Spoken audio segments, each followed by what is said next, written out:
Every day, 1,000 voices compete for your attention. Fear whispers, doubt argues, the world screams. There even comes a moment when the noise gets so loud, it feels like they're winning. But then, the author steps into his story. In the quiet of the tomb, death lost its grip. Light broke through like a shout in the shadows, like dawn sprinting into a world that forgot what hope looked like. A stone rolled back, a savior stepped out, a promise was fulfilled. The same power that conquered the grave, that told death to sit and be silent, now pulses in us. So when the world tries to come and steal what was already paid for at the cross, we remember that they do not have the final say. He does.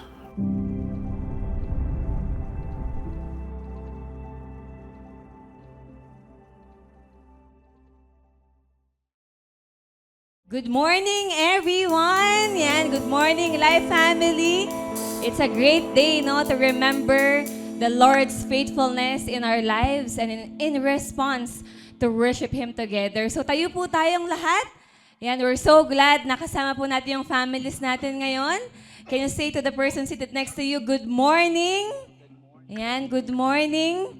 No, nakangiti tayo, masaya tayo lahat because of God's faithfulness. And so, we will worship Him together as one family. So let me exhort to you in Psalm 47, 6-8. You know, this psalm specifically celebrates yung kingship ni Lord, yung absolute sovereignty niya in our lives. And it says here, let's read all together.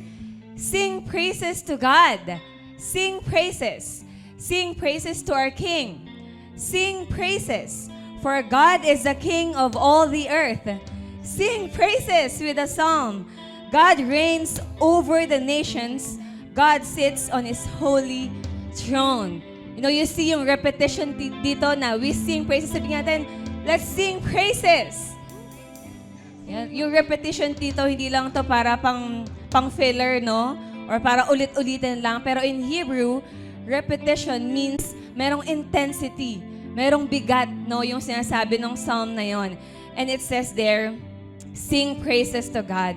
It says, or it suggests, no, yung victory ni God is immense or napakalaki. It's very huge. No, yung single song, it's never enough. No, kung pwede lang tayong kumanta dito, it will never be enough to declare yung gravity ng reign, ng glory ni God over our lives. And yung praise, hindi lang natin to response into anything but the reality ng victory ni God over our lives. And we are not singing. Sabi kasi natin dyan, we sing to our King. We sing to our God.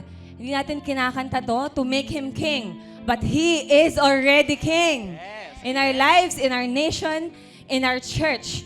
And together we will parade yung victory ni God over us. That we are not here to fight for victory, for the past services that we have, pero we are here. We are coming from the victory that God has already won. And so let's celebrate to the one who reigns over the nations, over our hearts, over our families, over this church. And thank you, Lord. Let's pray. Lord, thank you, God. Lord, we praise you, God, in this place, God. You're worthy, God, of every song that we could ever sing, of every hand lifted, Panginoon, of every hearts, Lord, surrendered to you.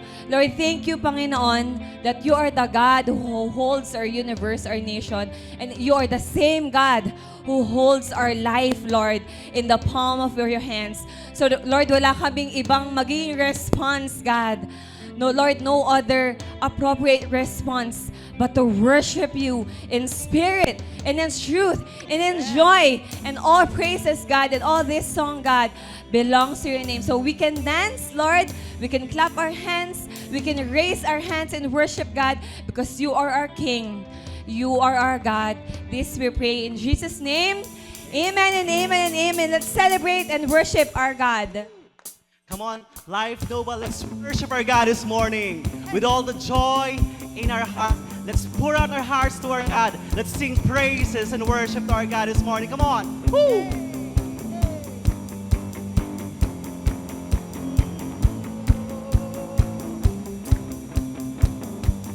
Come on, sing it out.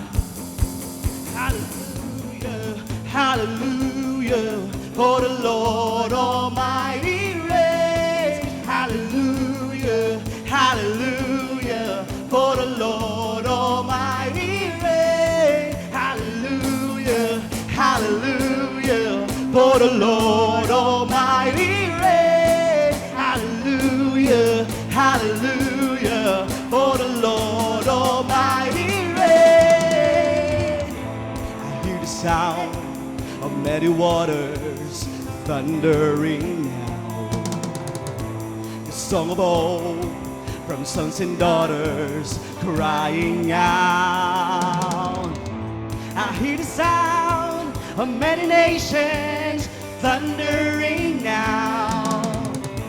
The song of hope, the celebration crying out. Hallelujah, hallelujah, for the Lord Almighty reigns. Hallelujah, hallelujah, for the Lord Almighty reigns.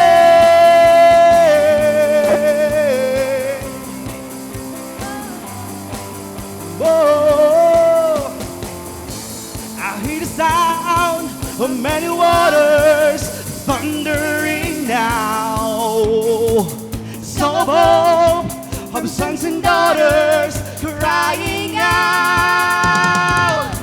I hear the sound of many nations thundering now.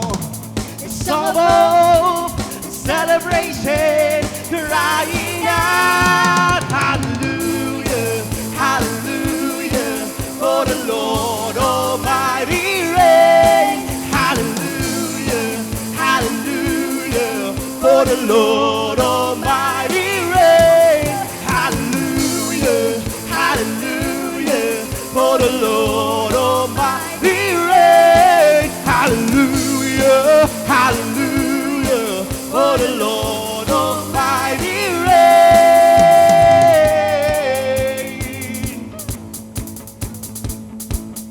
Oh, can you hear? Oh, sing it out. Can you hear the sound of a lion gathering his people? Can you hear the sound of a nation worshiping together? Can you hear the sound of a lion gathering his people? Can you hear the sound of a nation worshiping together? Hallelujah, hallelujah, for the Lord Almighty reigns. Hallelujah, hallelujah, for the Lord Almighty reigns. Hallelujah, hallelujah, for the Lord Almighty reigns. Hallelujah, hallelujah, for the Lord Almighty reigns. Oh.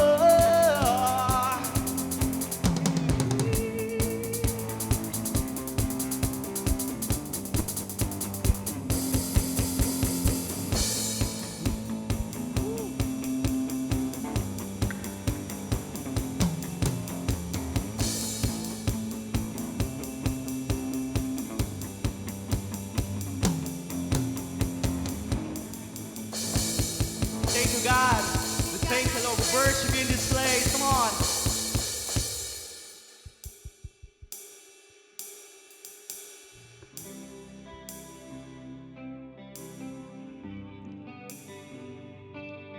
Thank you, Lord God. Worthy are you, Lord. Worthy is the Lord God Almighty. So we will sing for him, sing his name. Holy, holy. Sing holy, holy is the Lord.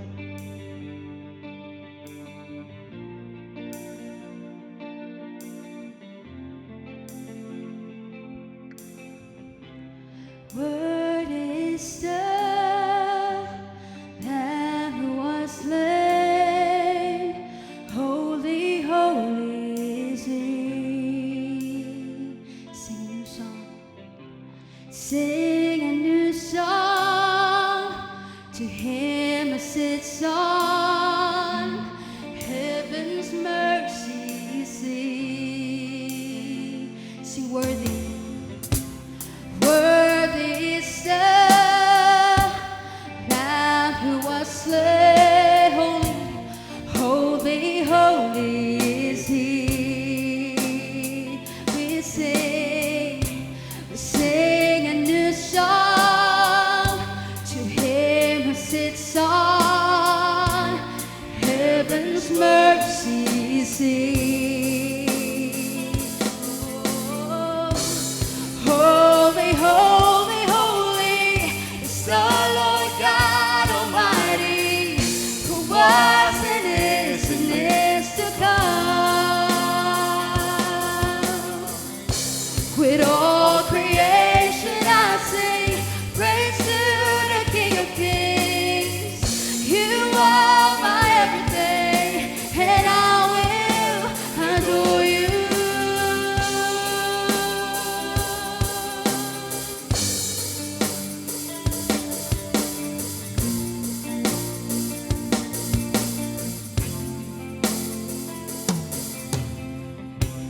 Clothed in rainbows of living color, flashes of lightning, rolls of thunder. We're singing honor, strength, power, and glory be to you, the only wise King. Oh, holy, holy, holy is the Lord God Almighty, who was and is to come. Yes. With all creation I sing praise to the King of Kings. You are my everything, and I will adore you.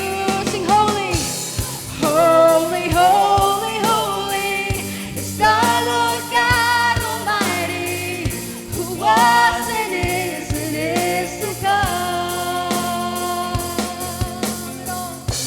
With all creation I sing praise to the King of Kings. You are my everything, and I will adore you.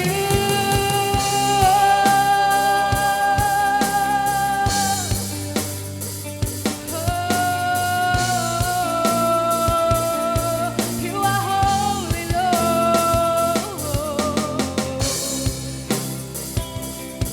You are holy, God.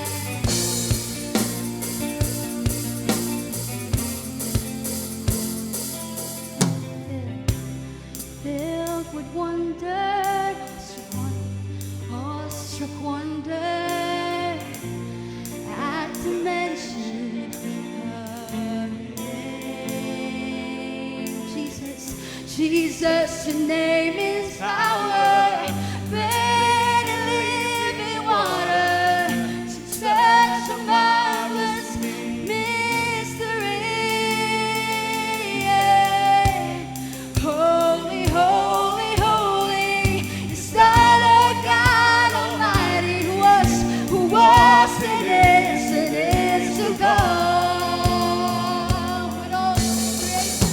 With all creation, I sing your praise, praise to the King of Kings. You are my everything, God, my everything, and I will adore you. Sing holy, holy, holy, holy is the Lord God Almighty, who was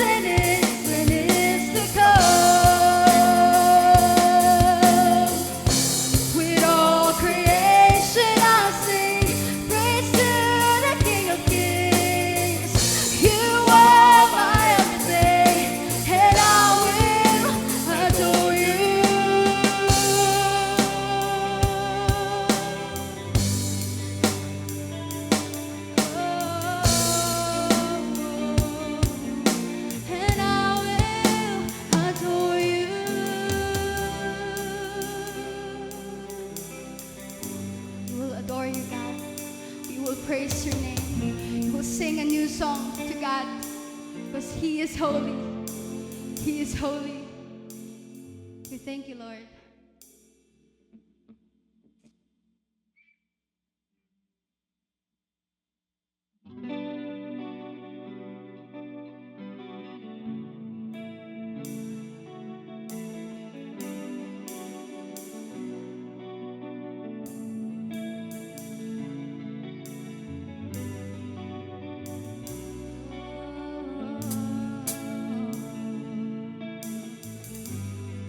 You have won victories.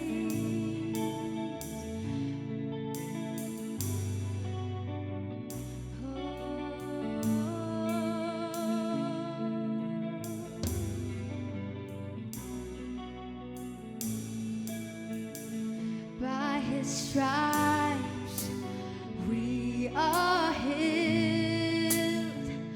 By His nail-pierced wounds we're free. That's right. By His blood we're washed clean. Now we have the victory.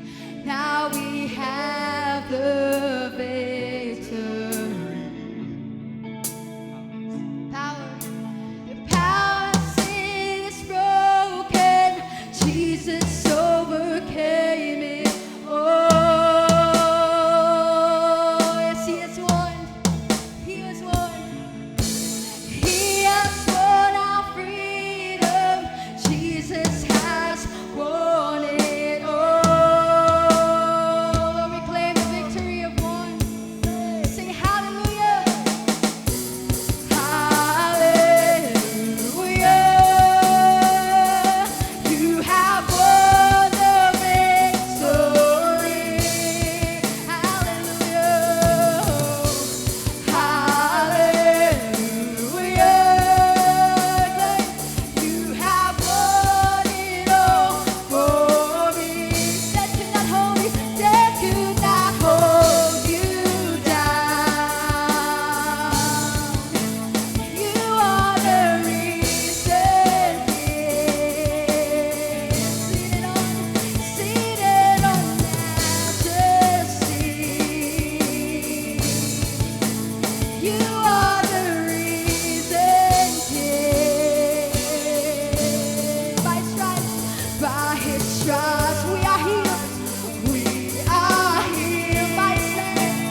victory. won the victory. He reigns on high. Raise on high. Oh, Our God is risen. He is alive. He's He is alive.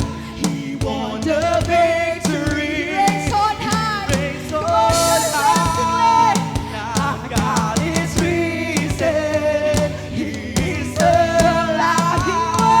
He won the victory. Come on, say He reigns on high. He is alive. He won the victory. He reigns on high. Hallelujah. You have won the victory. Hallelujah. Hallelujah. You have won it all for me. That could not hold you down. Our God is limitless. You are the risen King. He's seated on a majesty, seated in majesty.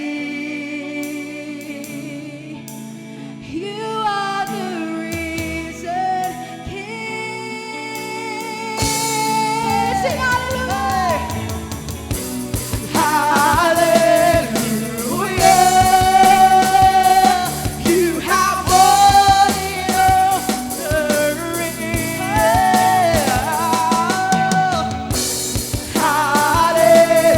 Hallelujah. You have won it all for me. That can hold me down. Could not hold you down. You are the reason King, seated in majesty. Oh, you are the reason King. Come on, let's give God all the praise. Give Him praise. Let's continue to lift our hands to our risen King. Lord, hallelujah. We continue to sing that song, Lord, hallelujah. Hallelujah. You have won the victory. Hallelujah, God. You have won it all for us. You have won it all for me. Who we are, but we are undeserving and unworthy, God. But thank you that you have made us your people. Thank you, Lord, for the price of our sins that we can never pay. But you have paid it in full on the cross.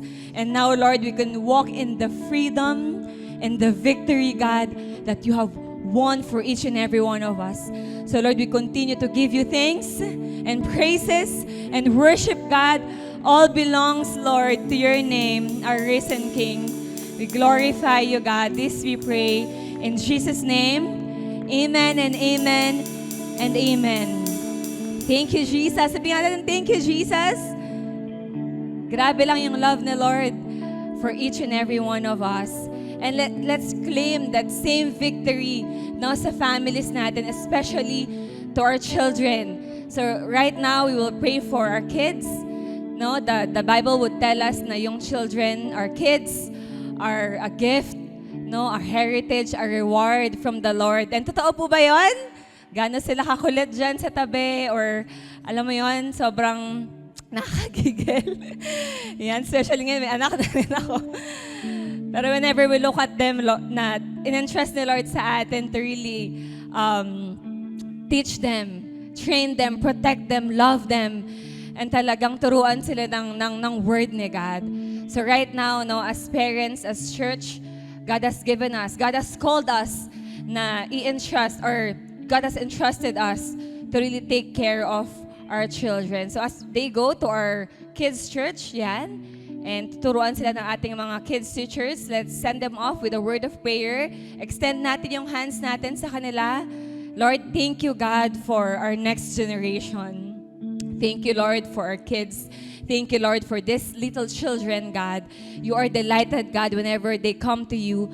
So we pray, Lord, na as a church, as parents, God, you will not hinder them, Lord, in coming to you. But all the more, God, kami mismo yung gumising sa kanila sa umaga, liguan sila, damitan sila, Lord, akayin sila dito sa church. And even though di pa nila naiintindihan yung word, yung songs that we are singing, thank you that we are investing, Lord, in their lives. We are planting seeds of faith, Lord, sa puso nila. That one day, Lord, it is your will, Panginoon, that word will grow in their hearts.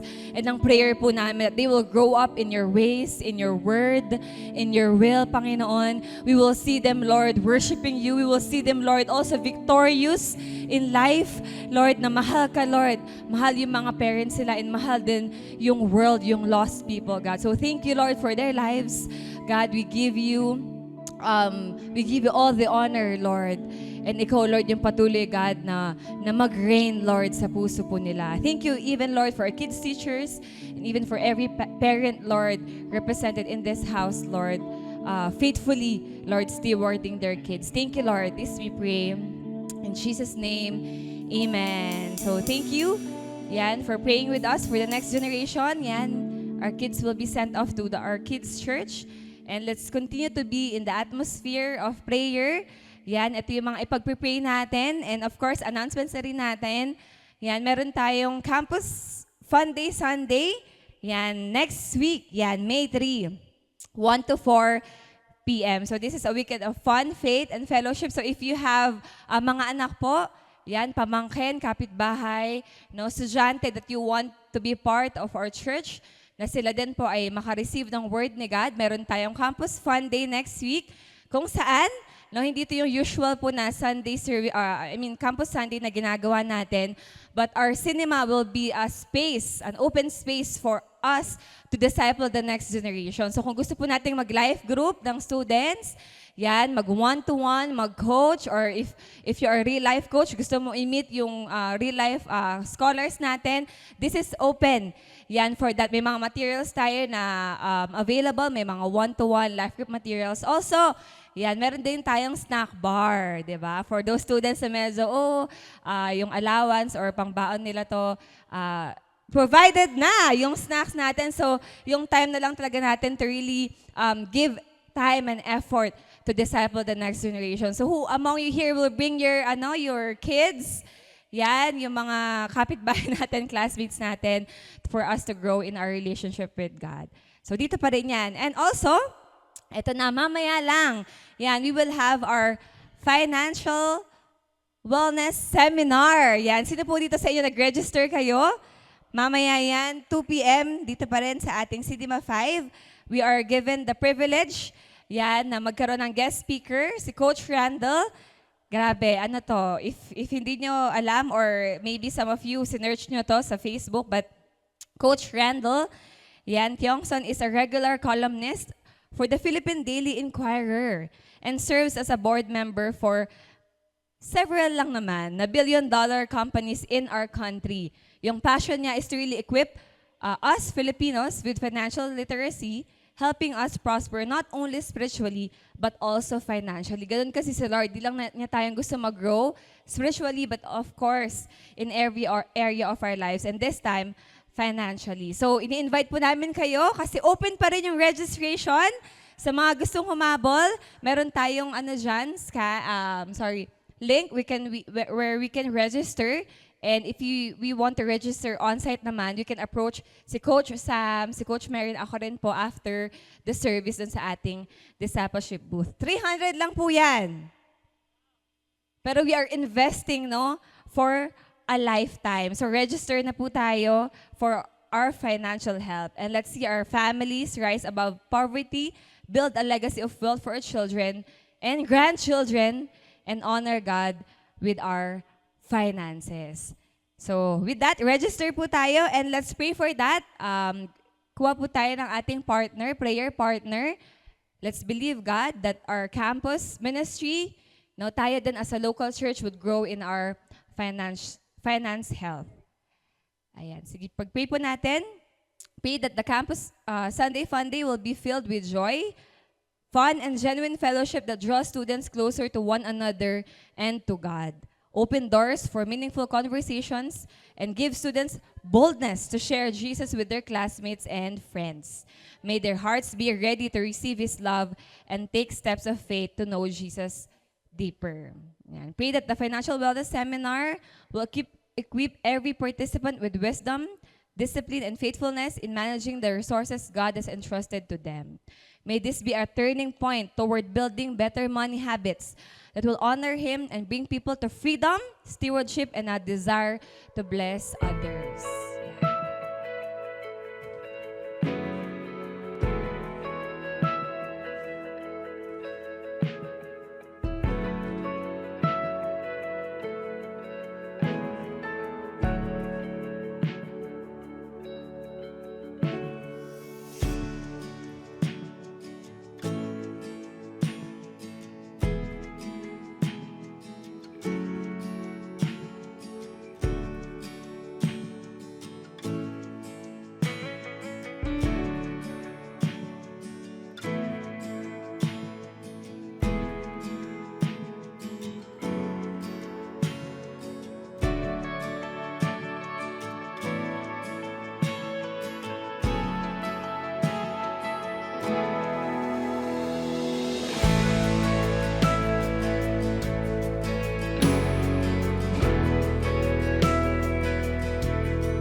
Begin to wrap up our prayers.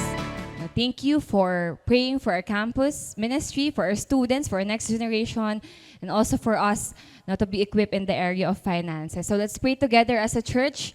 Lord, we thank you, God, that your desire for us, Lord, is to be victorious, Lord, in our lives. Lord, thank you, Lord, for our campus ministry, for our campus fund day. I pray, Lord, that this will be a space, Lord, wherein the next generation, God, will be discipled, God, na yung word mo, God, yung mag-shape, Lord, ng lives nila, God, and that you will send them, Lord, to bear the good news, to preach the gospel, Lord, in their campuses as well. Lord, thank you, Lord, for our seminar, mamaya. Thank you, Lord, for this time, God, that you want us to be equipped, Lord, in the area of finances. You want us to be victorious, Lord, in our resources, in finances, God, that in-entrust mo sa amin. Lord, ang prayer namin is as a church is that we will be blessed, Lord, in every way, so that we will be generous and we will be a blessing, God, in every way as well. We thank you, Lord. We honor you. We lift up to you every prayer, God, that we have uttered, knowing and believing that you are a God, Lord, who is faithful and hears our prayers And Lord, binibigay mo to yung desire ng hearts namin, always according to your will and purpose. Thank you, Lord. This we pray in Jesus' name. Amen and amen. Thank you for praying with us. We can now be seated. Yan. So as we continue to worship God in our finances, yan. Let me call on Coach Mary Ann, one of our campus missionaries, to exhort us in our time of sacrificial giving. Thank you, Coach Teresa. So excited na po ba tayong ibalik ang ating ikapo or as we return our tithes and give our offerings? So right now, church, as we continue to worship God through our sacrificial giving, let us be encouraged with this verse from 1 Corinthians chapter 15, verse 58. I'm reading from NIV version. So let's read together. Therefore, my dear brothers and sisters, stand firm. Let nothing move you. Always give yourselves fully to the work of the Lord, because you know that your labor in the Lord is not in vain. So, isn't it amazing, no, na whether we are serving God or whether ino-honor natin si Lord sa resources na meron tayo, ang galing lang din kung paano tayo in-encourage na yung labor natin and the Lord is not in vain. Pero this is Apostle Paul speaking to the Corinthians. And before etong verse 58 na to, yung 1 Corinthians chapter 15 or the whole chapter 15 talks about resurrection. So it is resurrection, how Christ conquered death and won the victory for us. So Paul reminds them that death does not have the final say, does not have the final word, and that our future in Christ already secure in Him. And because of this truth, our lives are no longer centered on what is temporary, but on what is eternal. So, Paul encourages us, tayo din, hindi lang sa Corinth noon, pero even us today, na we don't live or give from a place of lack, but from a place of victory. So we know that the future na meron tayo is secure in Christ, and we can give sacrificially without fear, knowing that every offering na ibibigay natin sa Panginoon has eternal value. Ibig sabihin, may pupuntahan. Ibig sabihin, meron yung eternal impact, whether sa next generations, whether sa other nations. So church, our sacrificial giving is not in vain. Ayun yung panghahawakan natin na we are investing in what is eternal. Through our giving, people who do not yet know God, mabibigyan ng pagkakataon or opportunity na makilala ang Panginoon. Hindi lang tayo na magkakasama dito, no? Pero through the sacrifices na binibigay natin sa Panginoon, the message of resurrection advances. Knowing na reaching the lost, bringing hope to the nations in Christ. So as we give today, let's give with faith and surrender, knowing that our labor in the Lord is not in vain. So our ushers, yes, will assist us. And we also have envelopes here placed in your seats. Ayan, pwede po nating isulat ang ating mga names and prayer requests so that we can pray with you. Also, meron din po tayong offering box sa likod kung mamaya pa po natin mamaya pa tayo makakapagbigay. And of course, meron din po tayong online platforms kung cashless na tayo. Pero yan, meron tayong GCash, video account, and Paymaya. So with that, let's pray, Lord. Salamat po sa umagang to. Thank you, Lord, for the truth, Panginoon, that your resurrection, Lord, totoong nangyari. Thank you, Lord, na na-conquered mo, Panginoon, yung death. So that, Lord, meron kaming victory ngayon, Panginoon. Even, Lord, sa finances na meron kami, sa crisis na meron kami, Panginoon, there's a hope. Na, Lord, na tinapos mo na ito, Panginoon, on the cross. So that, Lord, I pray that our giving today, Panginoon, is an act of faith rooted in the victory we have in you, Panginoon. And as we give, Lord, may you use it for your glory, reach more lives, transform hearts, and advance your kingdom through it. We trust, Panginoon, that nothing we offer to you is ever wasted. In Jesus' name we pray. Amen and amen. So let us all stand as we continue worship God this morning. Our God is risen. He is alive. He won the victory. He reigns on high. God is risen. Our God is risen. He is alive. He won the victory. He reigns on high. God, our God is risen. He is alive. He won the victory. He reigns on high. God, our God is risen. He is alive. He won the victory. He reigns on high. Hallelujah. You have won the victory. Hallelujah. You have won it all for me. That's it, that hold me down. That's it, that hold you down. You are the risen King, seated in majesty.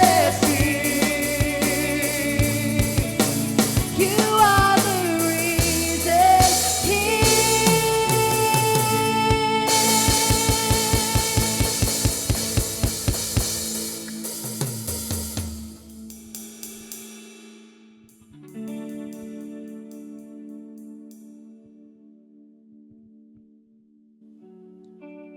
As we have worshiped the Lord through songs of praise, and we've worshiped Him through sacrificial giving, we will now worship Him through the reading, the receiving, and the obeying of His word. So please take out your Bibles. Let's turn our Bibles together to 1 Corinthians chapter 15, and we're reading from verses 42 to 58. Kung meron kayong Bible, buksan po natin yung Bible natin sa 1 Corinthians 15, 42 to 58. And please share it with somebody from your row that doesn't have a Bible as we read the Word of God together aloud.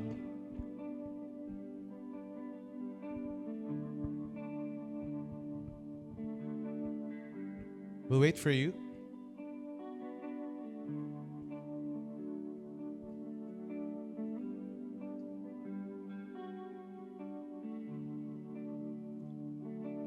First Corinthians 15, 42. So is it with the resurrection of the dead. What is sown is perishable. What is raised is imperishable. It is sown in dishonor. It is raised in glory.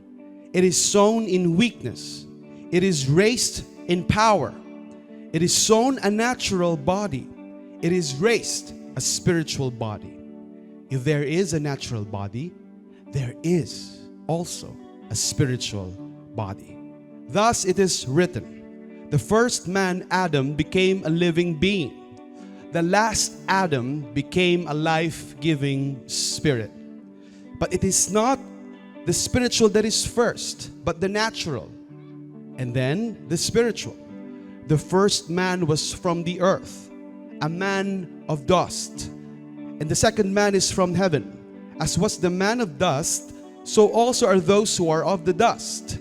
And as is the man of heaven, so also are those who are of heaven. Just as we have borne the image of the man of dust, we shall also bear the image of the man of heaven. I tell you this, brothers, flesh and blood cannot inherit the kingdom of God, nor does the perishable inherit the imperishable. Behold, I tell you a mystery. We shall not all sleep, but we shall all be changed. In a moment, in a twinkling of an eye, at the last trumpet. For the trumpet will sound, and the dead will be raised imperishable, and we shall be changed. For this perishable body must put on the imperishable, and this mortal body must put on immortality. When the perishable puts on the imperishable, and the mortal puts on immortality, then shall come to pass the saying that is written, Death is swallowed up in victory. O death, where is your victory? O death, where is your sting? The sting of death is sin, and the power of sin is the law. But thanks be to God, who gives us the victory through our Lord Jesus Christ. Therefore, my beloved brothers, be steadfast, immovable, always abounding in the work of the Lord, knowing that in the Lord your labor is not in vain. This is the word of the Lord. Let us all pray together. Lord God, even na kumakanta kami ng hallelujah, which means let us all praise you, Yahweh. We are all gathered here, Lord, to receive your word for us this Sunday morning. Lord, I pray that you will speak to each and every one of us, that you will plant firm hope deep in our hearts so that we can live lives that are honorable, so we can continue to labor in the mission you have entrusted to us. Panginoon, kausapin niyo po ang bawat isa sa amin. At dalangin namin, Panginoon, na hindi lang kami makinig. Kung hindi, gawin namin to sa mga buhay namin. Hindi lang kami umupo, kundi may magbago talaga sa kaisipan namin. May magbago sa puso namin. At dadalhin namin ang pagbabagong ito sa aming mga pamilya, sa aming mga campus, sa aming mga komunidad. Ito po ang aming samot-dalangin sa pangalan ni Jesus, aming Diyos at tagapagligtas. Amen and amen. Let's give God a hand of praise. Magandang umaga po. Welcome to Life Nova and Every Nation Church. We exist to love God, love people, and make disciples. And on that note, bago po tayo umupo, go ahead and meet someone na hindi mo masyadong kakilala. Go ahead and introduce yourself and make an acquaintance before taking your seat.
Okay, we can take our seats. I hope we can continue those conversations later.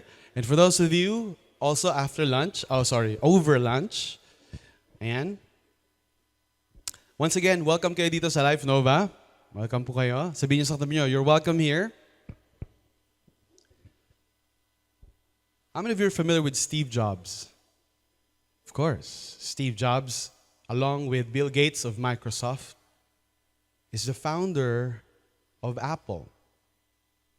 And Walter Isaacson did an interview with Steve Jobs bago siya namatay. And in that interview, tinanong siya nung gumagawa ng biography niya, bakit yung mga iPhone, ba't yung mga Apple products, walang off button, walang turn off switch? And this is what Steve Jobs said. Sabi niya, in his own words, I just can't accept that the body just turns off one day and then it's all over. You're gone forever. And then one day, the sun of our solar system goes out, and that's the end of human history. There's got to be more to it than that. We can't just be an illusion of consciousness arising from a fortuitous cosmic accident. Nosebleed, no?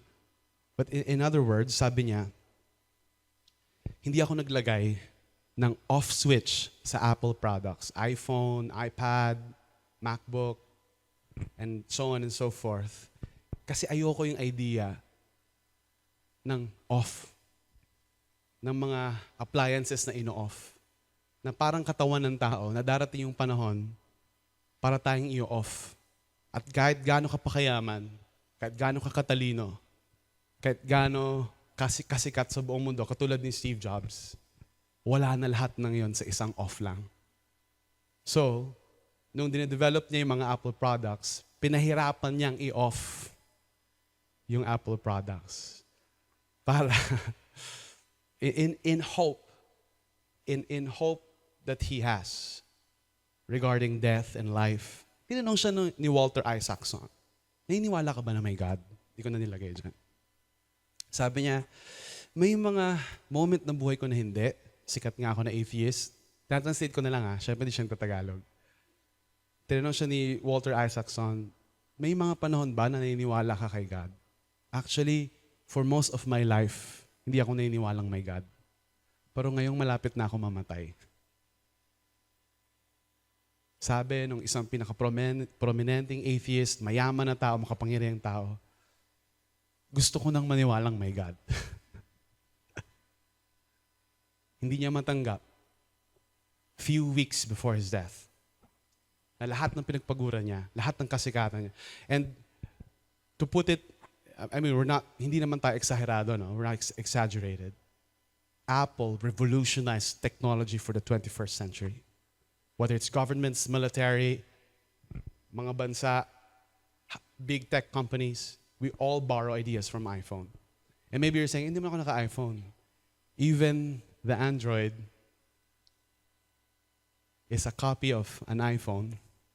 And even those Android users are benefiting from the technology of Steve Jobs that he also took from Bill Gates. But anyway, that's a long story in itself. Pero yung off button na ayaw niyang ilagay sa mga Apple products ay isang off button na nasa ating lahat. And we call that off button death. And pag inisip mong maigi, kahit anong narating natin sa buhay, kahit gaano tayo kayaman, kasing sikat ni Steve Jobs, kahit gaano kagandang nagawa natin sa mundo, kahit anong na-accumulate nating kayamanan, kahit lagi tayong kahit tayo ay hirangin man na 12 most influential finance specialists in Philippines, katulad ni Randall Chongson, one day, with death, lahat ng yon, wala na. Death is a great equalizer. As though death has always the final say. And for 5 weeks, we've been going through this series, The Final Say. And because of what Jesus did on the cross, death no longer has the final say. We've been talking about the resurrection. Kung paano ang Panginoong Jesus nabuhay siya mula sa kamatayan. At tinanggalan niya ang death, ng kapangyarihan na i-off tayong mga tao. At sayangin lahat ng ating napagpaguran sa buhay. Ang katuturan natin sa mundo, if you will. Kaya nga, ang off button natin, which is death, hindi na siya permanente because of what Jesus did. And nandito tayo sa huling yugto ng serye natin, ng series natin, and we're talking about anong itsura ng magiging katawan natin at resurrection. How will the resurrection body be? And how should we live in light of that hope? So sabi dun sa binasa natin, so it is with the resurrection of the dead. What is sown perishable, what is raised is imperishable. And so, pag binasa nyo yung 39, hindi na natin binasa yun kasi sobrang haba ng passage, no? And I'm sure babasahin nyo sa bahay. Tingnan mo yung katabi mo, mukhang babasahin ba niya sa bahay? Sikuhin mo, sabi mo, basahin natin yan. And so, 39 to 42, 41 is just a commentary about an analogy, katulad sa pagtatanim. Ini-explain ni Paul sa mga Corinthians, kung ano yung magiging nature ng katawan na i-raise sa atin at resurrection. And hindi ito pang theology lang. Hindi ito parang wishful thinking lang sa future. May kinalaman ito sa present. Dahil ang mga taga-Korinto ay namumuhay sa kasalanan. Meron ka bang katabi na mukhang namumuhay sa kasalanan? Grabe ka naman, judgmental ka naman. I'm sure hindi yung katabi mo yon. Or I'm sure hindi ikaw yon, yung katabi mo yon. Namumuhay yung mga taga-Korinto sa kasalanan. Mga Kristiyano pa naman tinagurian, pero hindi matalo yung kasalanan. And some of us live lives that are not victorious. Still slaves of sin. Kaya sabi ni Paul dun sa mga taga-Corinth, why do you keep on sinning? And para sila ay magkaroon ng idea na talo na yung kasalanan, kailangan ipaliwanag ni Paul na talo na yung kamatayan. Dahil may kinalaman yung kamatayan tsaka kasalanan. And dinidescribe ni Paul yung klase ng magiging katawan natin. Parang naghasik ng perishable, napapanis, nasisira, nabubulok, subject to decay and death.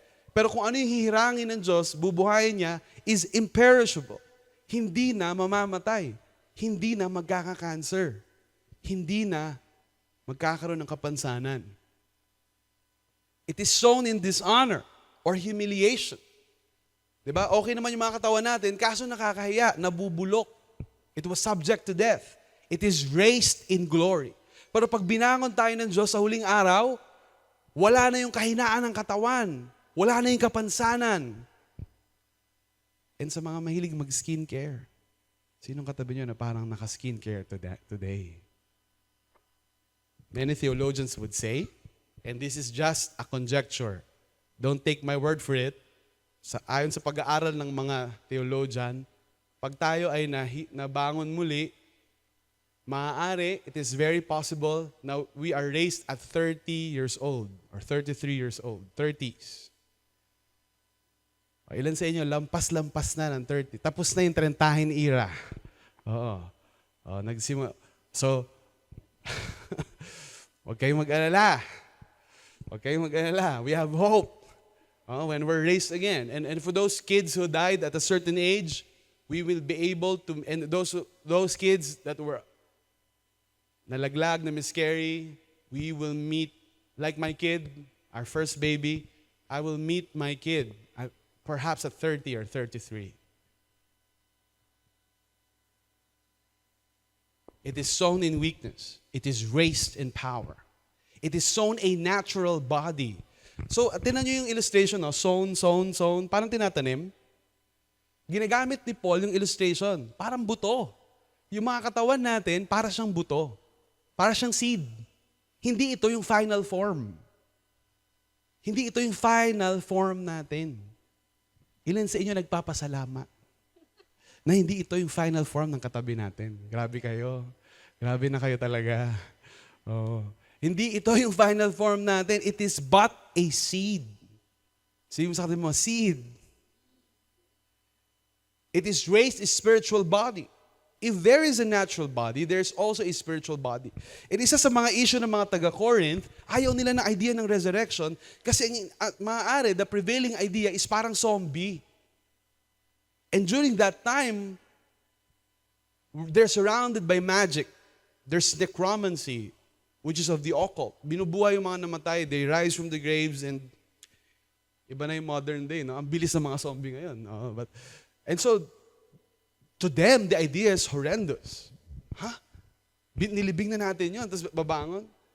And Paul was trying to tell them, hindi ganon. Hindi kung paano sila namatay, mabubuhay sila ulit ng ganong itsura pa rin, and mas bulok. No. The spiritual body is something to look forward to. Something to be excited about. Nagpunta ako ng San Joaquin. Yung church natin sa San Joaquin, nasa talagang liblib, bundok. And sabi ko kay CJ, bago ako umuwi, bigyan mo naman ako ng buto para itanim ko sa pag-uwi ko. So he gave me seeds. And yung tinanim na siya, hindi ko na maalala kung ilang taon na ito. Tagal ko na kasi nag-iilo-ilo since 2009. Perhaps 2012, 2011. But anyway, ito na siya ngayon. Pumelo, suha. Alam ko mukhang santol, pero ibang angle lang. Pero pag tinignan nyo maigi, ang layo ng buto, pag tinignan mo yung buto, hindi mo ma-imagine na yan yun. Meron pa rin wangis. Meron ba? Doon siya nanggaling, pero it is sown and then it is raised. Hindi nyo ba alam, sabi niya doon sa mga taga-Corinto, you foolish person, hindi nyo ba alam na ang buto ay tinatanim? It is raised one way, it is sown one way, it is raised another. Yung mga katawan natin ito, maaring may hawig, there's a certain hint, but it will be totally transformed into its final form at the day of resurrection. Thus it is written, the first man, Adam, became a living being. The last Adam became a life-giving spirit. So this is not to talk about the nature of Jesus. This is not what this passage is all about. It is not a Christological passage. Kino-compare lang ni Paul yung unang tao at yung final na tao or yung best version 1,000.0 ng humanity, which is si Jesus. Adam was, anong pinagkaiba ni Adam kay Jesus? The contrast. Si Adam tumanggap ng buhay. Hiningahan ng Diyos. Si Jesus, siya mismo ang tagapagbigay ng buhay. Kaya natin siya kinakantahan, kaya natin siya pinaglilingkuran, kaya natin siya minamahal. We seek to love Him. Hindi tayo pumapasok ng relihiyon na parang wala lang, we're not affected. We are affected. We seek to love God because He is a life-giving Spirit. Why do you think our church is called Life? It is not the spiritual that is first, but the natural and then the spiritual. Nauna muna yung katawang lupa ni Adan at darating yung panahon, ilan sa inyo may katawang lupa? Oo. Yeah. Ito yon. Kasi bumabalik ito sa lupa. At kung na-offend kayo sa salitang lupa, tignan ninyo lahat ng minerals na meron sa katawan, meron din sa lupa. Zinc, calcium, manganese, lahat yan nasa lupa rin. And you wonder, God took soil and breathed. Lahat tayo may katawang lupa, pero lahat na nagtitiwala sa Panginoong Jesus will transcend these mortal bodies. And we will receive a body just like of Jesus. The first man was from the earth, a man of dust, alikabok. O ilan sa inyo, kahit anong ligo natin, kahit anong pahid natin, di ba, pagdating ng hapon, amoy alikabok. Bumabalik tayo sa ating pinanggalingan. For dust we are and to dust shall return. Pero hindi na final say yung pagbalik natin sa alikabok because of what Jesus did. We enter an existence na panglangit. Ale, nasa langit na ba ako? Hindi pa yan yun yung langit. Yan na yon? Yan na yung langit? Hindi pa yan yung langit. Mas grabe yung katawang panglangit. And Paul is trying to set the Corinthians' gaze to their future. Kasi what we believe about our future affects how we live our present. Diba? Sabi natin last week. As was the man of dust, so also those who are of the dust, and as is the man of heaven, so also are those who are of heaven. Just as we have borne the image of the man of dust, we shall also bear the image of the man of heaven. See, Adam is contrasted as a man of the dust. Jesus is contrasted as the man of heaven. Hindi ba maganda yon? Na kung ano yung meron si Jesus, magkakaroon din tayo. No wonder Jesus called the disciples His brothers. My brothers. Dahil lahat ng sumasampalataya sa Kanya, put our faith in Jesus, hindi tayo mananatiling patay. And so, tinan nyo this goes against our culture. Meron tayong idea bilang mga Pilipino na pag namatay tayo, babalik tayo sa lupa, tapos magiging angel tayo, magkakaroon tayo ng halo, tapos kumakanta na lang tayo sa langit. Kaya ang sabi ng marami, ayoko doon, ayoko maging Christian, ang boring. Kakanta na lang ako ng kakanta. For all eternity, nakaputi. These are images that are very limited and sadly not biblical. What a shock it was for the Corinthians who first heard the gospel, this message, and it is still a shock for many Filipinos today to hear na pag namatay tayo, we don't go, hindi tayo, iiwan natin yung katawan natin, tapos yun, para tayong multo, tapos magpapakita sa mga kamag-anak natin, ay si Lolo yan, pinagalaw niya yung plato. Yung iba naman, sige maglagay tayo ng ng pagkain dun sa baka nagugutom. Kasi mag-uundas na, lagyan natin ng pagkain. Nawala! Yung pagkain, kinain ni Lolo. Diba? Tuwan-tuwan si Poltorero, no? Oh. It is still a shock for us. We talk about this in Spiritual Foundations. If you want more, and we have more, di natin ma-discuss in all one Sunday morning. We develop a class so you can learn about eternity, so you can learn the destiny of the soul. I tell you this, brothers, flesh and blood cannot inherit the kingdom of God, nor does the perishable inherit the imperishable. Ang laman at dugo ay hindi magmamana ng kaharian ng Diyos. At ang namamatay na bubulok sa ilalim ng kasalanan, kapangyarihan ng kasalanan, ay hindi magmamana ng immortal at hindi namamatay at kabanal-banalan. It cannot inherit the imperishable. Behold, I tell you a mystery. And pag sinabi ni Paul na mystery, hindi ibig sabihin itong sikretong knowledge na ngayon niya lang sasabihin. Pag sinabi niyang mystery, matagal itong itinago sa Old Testament, pero ngayon sa New Testament, na-reveal. At bakit na-reveal? Dahil kay Jesus. We shall not all sleep. Sabi mo sa katabi mo, we shall not all sleep. Tingnan mo, natutulog na ba yung katabi mo? Ayan. And again, sabi natin, pag nabasa nyo yung salitang sleep sa New Testament, more often than not, it talks about death. Dahil sa ginawa ni Jesus, death is but a sleep. Ang dating death na may final say, ang dating kamatayan na siga, kinakatakutan ng lahat, ay waring naging tulog lamang.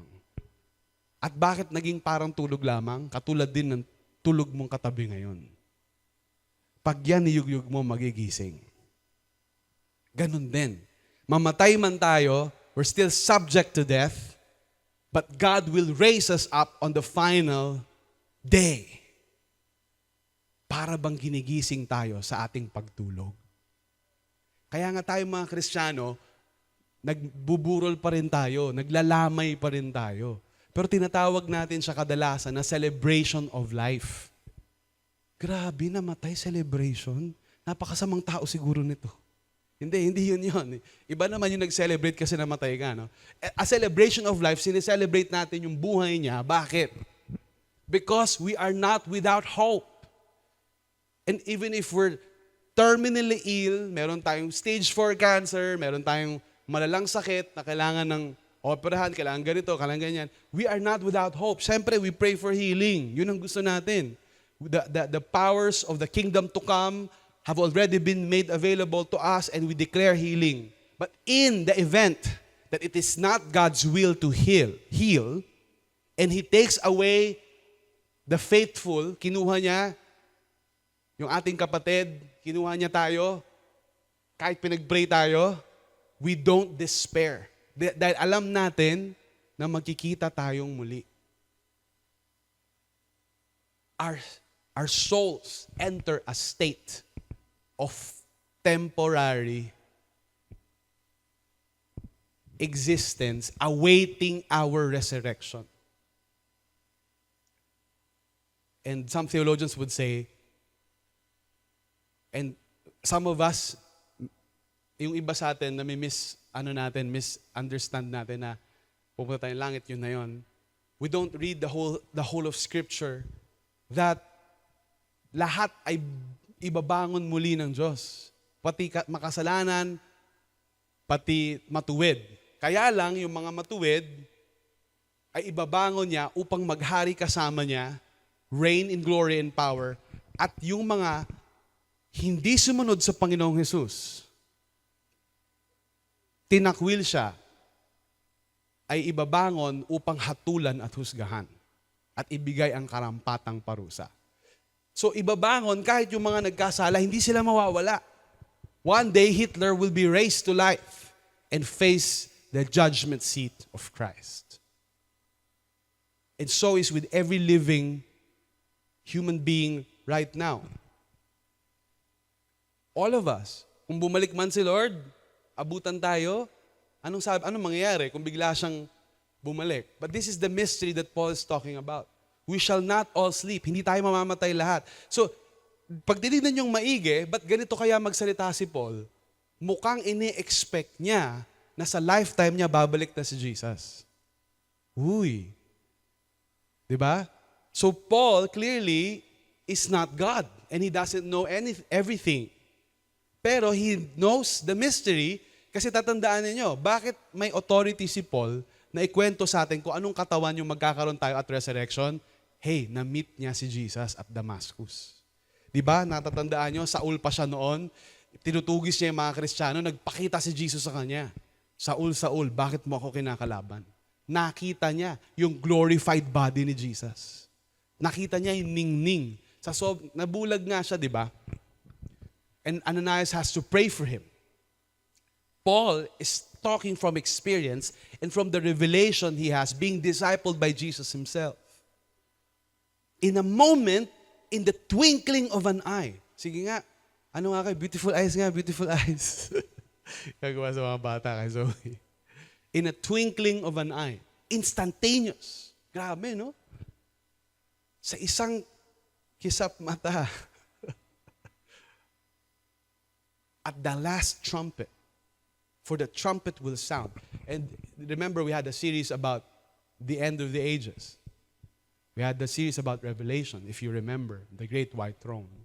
And the last trumpet heralds the eschaton, the end of the ages. And the dead will be raised imperishable. We shall all be changed. There's a transformation from a seed to a full-blown tree, from the glory of a man of dust to the glory of a man of heaven. For this perishable body must put on the imperishable. And this mortal body must put on immortality. Ibibihis ng katawang ito ang immortalidad. Kaya nga, sabi ng yung mga Corinthians kasi ganito wala silang pagpapahalaga sa katawan nila. Kita mo, nag-immorality sila. Kaya nga pinagalitan sila ni Paul, ano bang ginagawa nyo? Yung immoralidad ninyo, hindi nga ginagawa yun ng mga pagano sa mundo Tinagurian pa naman kayong Kristiyano, ginagawa nyo yan. Paano? Remember, orthodoxy, orthopraxy. Kung mali yung paniniwala, mali din yung practice. So, hindi nila pinapahalagaan yung katawang lupa kasi iniisip nila, iiwan naman to Diba? Hindi nag-exercise. Hindi nagbabantay ng kinain. Okay lang. Hindi natutulog ng maayos. Hindi kumakain ng masusustansyang pagkain. Panay asukal. Walang pagpapahalaga sa katawan na ito. Ginagamit pa sa immoralidad, mga taga-Korinto. And so gusto ni Paul na matutunan ng mga Kristiyano paano pahalagaan itong mortal na katawan na to kasi hindi ibig sabihin na hindi ito mahalaga. Actually, mahalaga itong katawan natin. Ibabangon to ulit Bibihisan ito ng immortalidad. Kaya tayo ay nagsusumikap na parangalan ng Diyos sa ating mga katawan. Nagsusumikap tayo dahil ang pag-asa natin ay hindi sa mundong to lang. Ang pag-asa natin ay sa huling araw ng pagbangon at paghirang ng Diyos sa atin. Tayo, mga Kristiyano, ay mga tao na kinawiwirduhan ng mga tao sa mundo kasi bakit tayo pa-future mag-isip? Ang dami mong di na-enjoy ngayon. YOLO, you only live once. We don't live like that because we have certain unassailable, indestructible hope in Christ. Whatever suffering, whatever sacrifice we endure right now, we will be clothed with immortality. We will be raised imperishable. When the perishable puts on the imperishable, and the mortal puts on immortality, then shall come to pass the saying that is written, death is swallowed up in victory. There was an old prophecy in the prophet by the prophet Hosea na darating yung panahon na matatalo yung kamatayan. Yung kamatayan na siga, yung kamatayan na brings to nothing the accomplishments of man, brings to nothing the relationship around will one day be defeated. And dito, Paul uses that text and actually expands on it. Hindi lang siya matatalo, lalamunin siya ng tagumpay. Grabe. Yung death kakainin. Grabe, mahilig talaga sa pagkain yung mga Kristiyano, no? O, kinain yung kamatayan. Hindi siya, kumbaga talong-talo to. Iba yung natalo lang, iba yung nilamon, kinain talaga na wala. And yun yung pag-describe ni Paul sa kamatayan. Di ba? Kaya bagay na bagay yung church natin eh. Life. Di ba? Tinalo talaga yung death. Kaya connected pa rin talaga tayo sa victory. Kasi nila, kinain yung death ng victory, kaya may life. We have two observations we can glean from this. Our physical earthly bodies will be transformed to glorified bodies, like what Jesus has, to inhabit heaven on earth. Yung mga katawan natin subject to decay, subject to sin, slave of sin, hindi to pwedeng magmana ng kaharian ng Diyos. So, transform ni Lord yung katawang ito para magkaroon tayo ng existence na katulad kay Jesus. Nalalabas tayo sa Corinthian text, titingin tayo sa mga gospel accounts ng ilang minuto lang at makikita natin nakakaiba yung katawan na hinirang, na yung glorified body ni Jesus. Glorified. Sabihin niyo glorified? Kasi nagkaroon na ng glory. Nagkaroon ng majesty.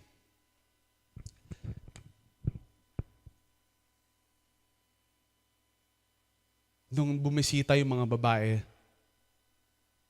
at pumunta dun sa kuweba kung saan nakalibing si Jesus. May isang gospel account, tapos sabi niya, hindi niya makilala si Jesus.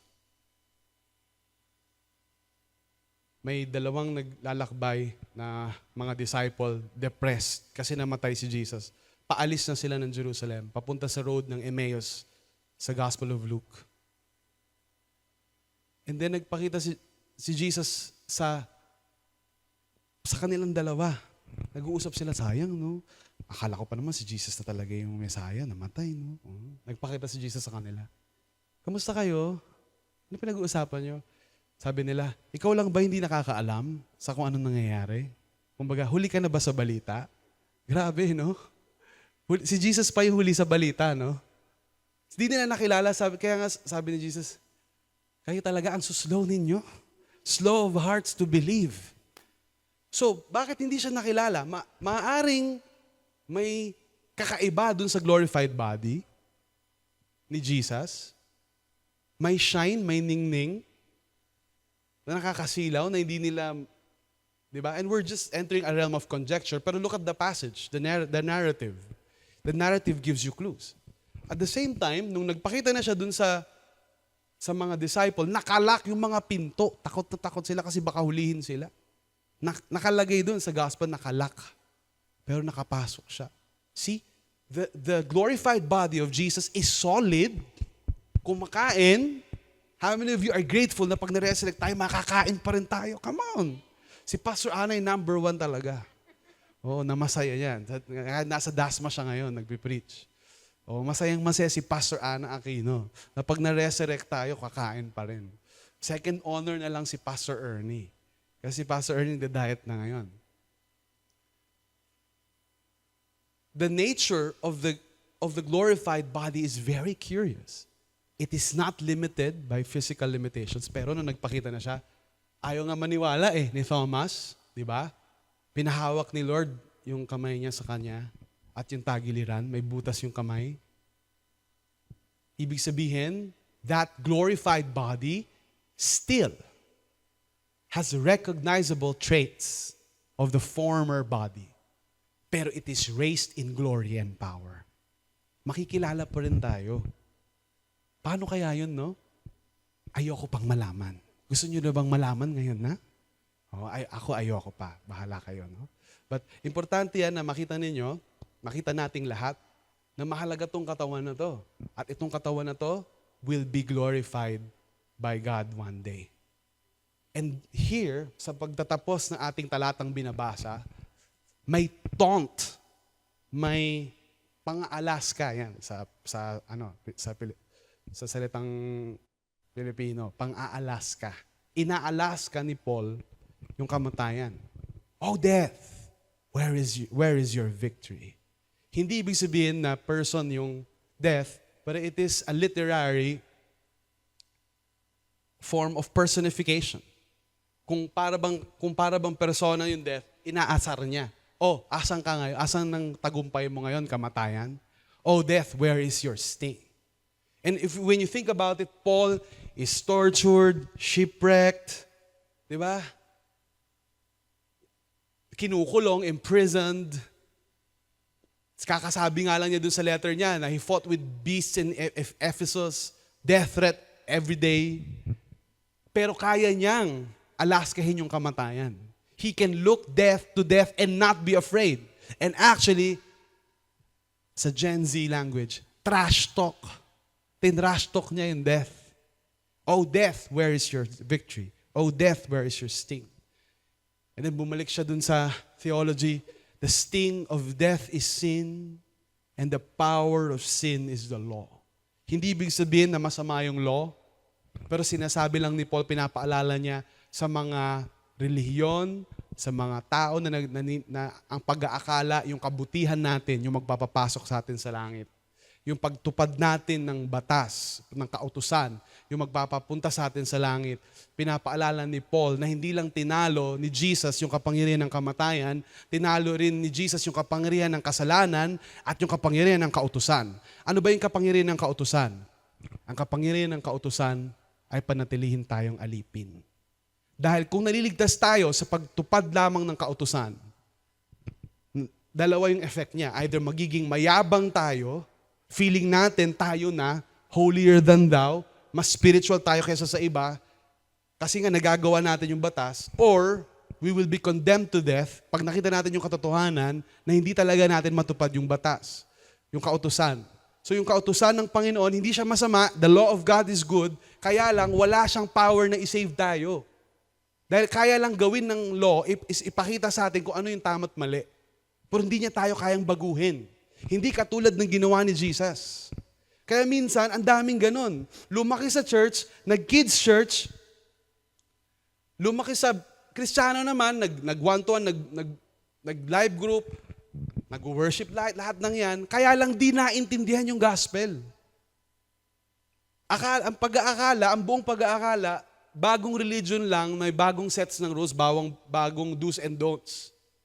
Pero law pa din. Still religious pa rin.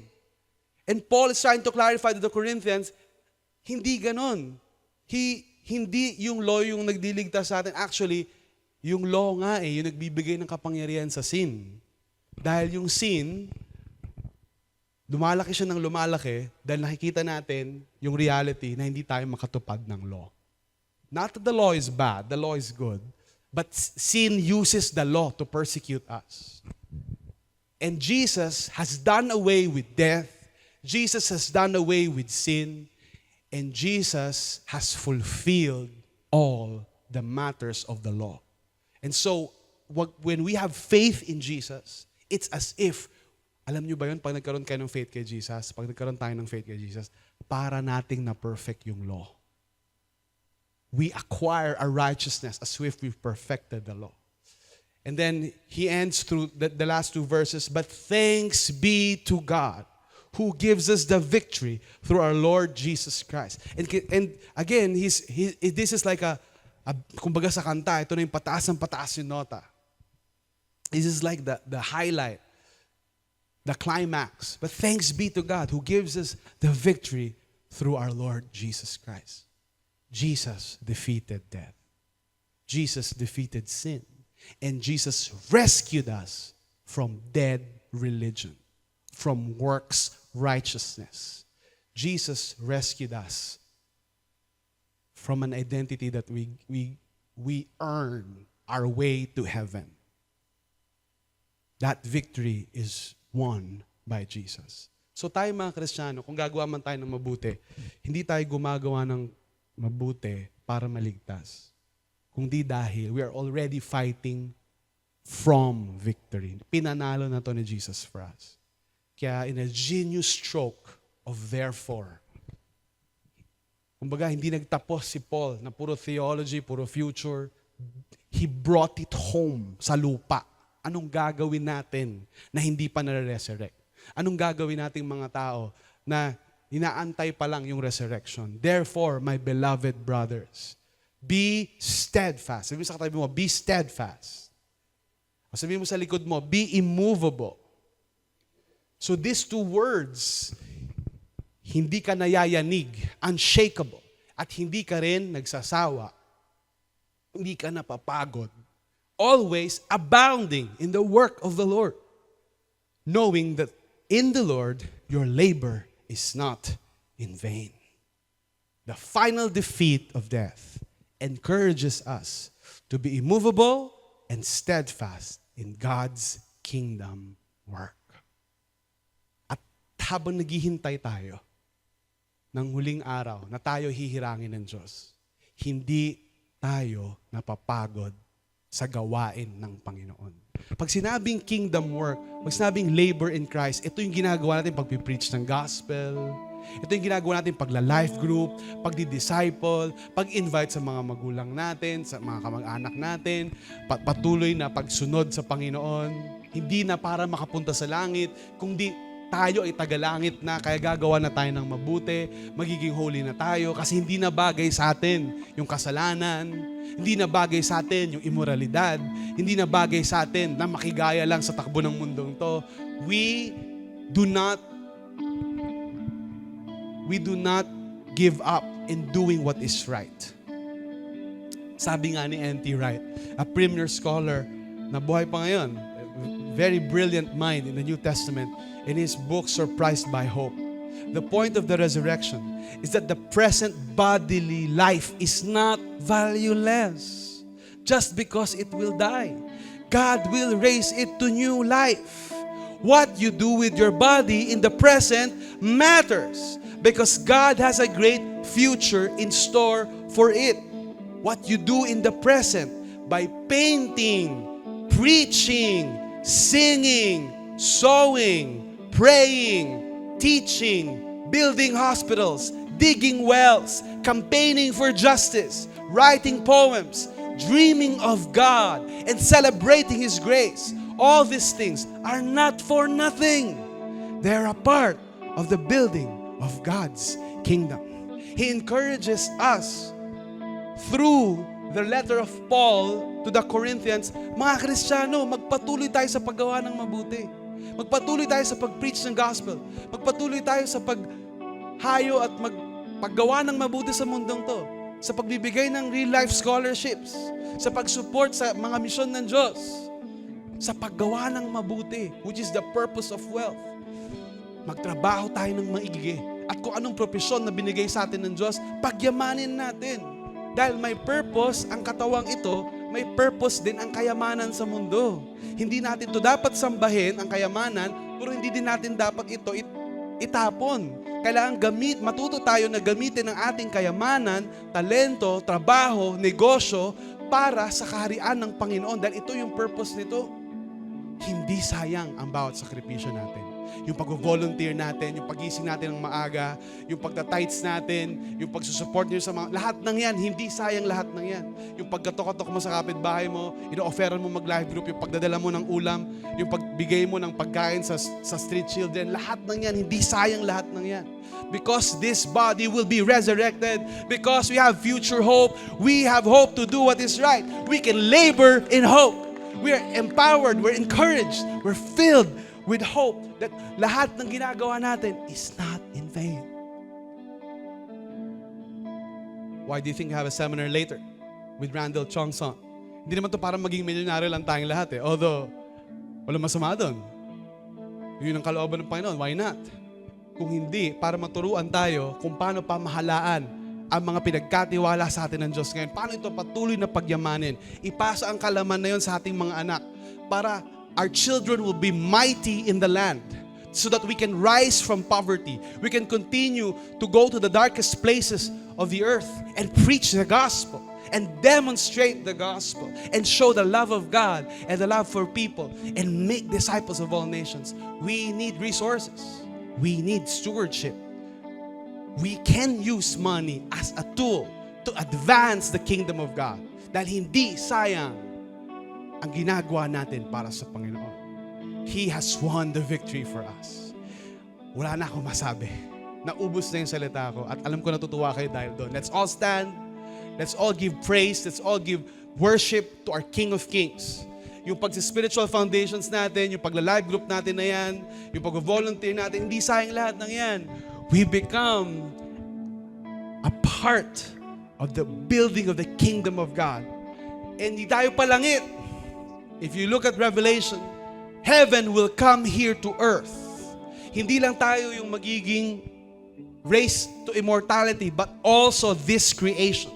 And so Paul writes in the Romans, the creation groans with expectation that it will be redeemed at the last day and it will enter the state of deathlessness as God has meant the creation to be. Kung nandito ka ngayon at hindi ka sigurado na makakasama ka sa resurrection balang araw, binibigyan ka ng Panginoon ng oportunidad ngayon na ibigay natin ang buhay natin sa Panginoong Hesus. Kung nandito ka ngayon at nais mong tanggapin ang Panginoong Hesus na yung Diyos at tagapagligtas at tulad niya magkaroon ng katawang immortal balang araw, itaas mo ang kamay mo at sumunod ka sa panalangin ito. Panginoong Hesus, naniniwala ako na ikaw ay anak ng Diyos na namatay sa krus para sa aking mga kasalanan at nabuhay muli patapos ng 3 araw. Binibigay ko po ang pagtitiwala ko sa iyo. Binibigay ko ang pananampalataya ko sa iyo. At mula ngayon, turuan niyo po ako na gawin kang tunay na Panginoon ng aking buhay. Sumunod sa iyong salita. Sumunod sa iyong salita kahit mahirap, kahit magastos, kahit ma-effort, hindi sayang lahat ng yon. Sapagkat lahat ng yon ay natatandaan mo, isinusulat mo sa iyong aklat ng buhay, at lahat ng yon ay aanihin namin na gantimpala. Dahil ikaw, ang aming higit ng gantimpala. Kaya namin gawin lahat ng yon dahil meron na kami ng ikaw. Panginoong Hesus, pumasok ka sa aking buhay. Pamahalaan mo ang aking buhay, ang aking puso't isipan. Kami ay nagpupuri at sumasamba sa iyo. At lahat ng anak ng Diyos ay magsabi ng Amen. Tayo ay magpuri sa Panginoon.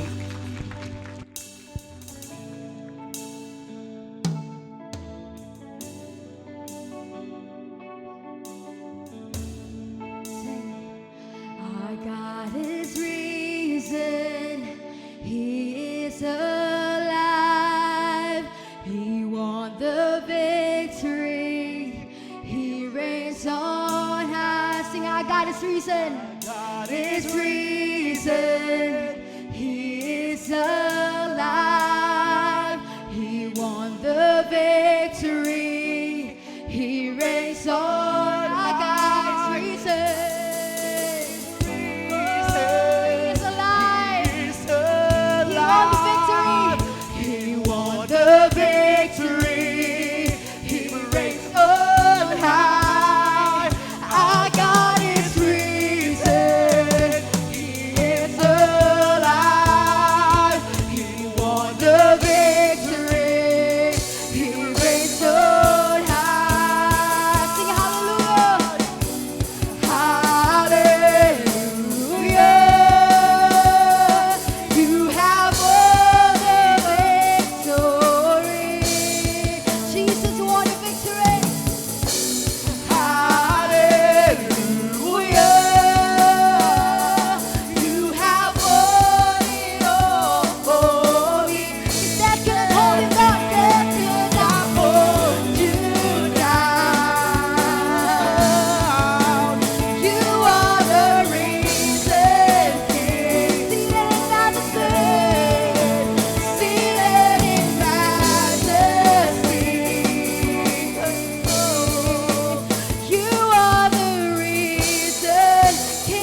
Palakpakan natin si Lord. Amen. Thank you, Lord. Thank you, Jesus. Among you here, you're not just encouraged, pero you're compelled to live life to the full, to live life of loving God and loving people. Again, palakpakan natin si Lord Jesus. Let's all pray as we end. Panginoon, maraming salamat sa buhay na iyong pinagkaloob sa amin. Truly, Lord, in you, because of you, we can live life abundantly. Lord, today as one church, as one community, as one spiritual family, we will not just say it, but we will say it and live it with all our hearts. We live to love God and love people for your glory alone. Thank you, Lord. This we pray in Jesus' name. Amen and amen. As we go, may the Lord bless you and keep you and make His face shine upon you and give us peace. Maraming salamat. See you next Sunday. God bless everyone.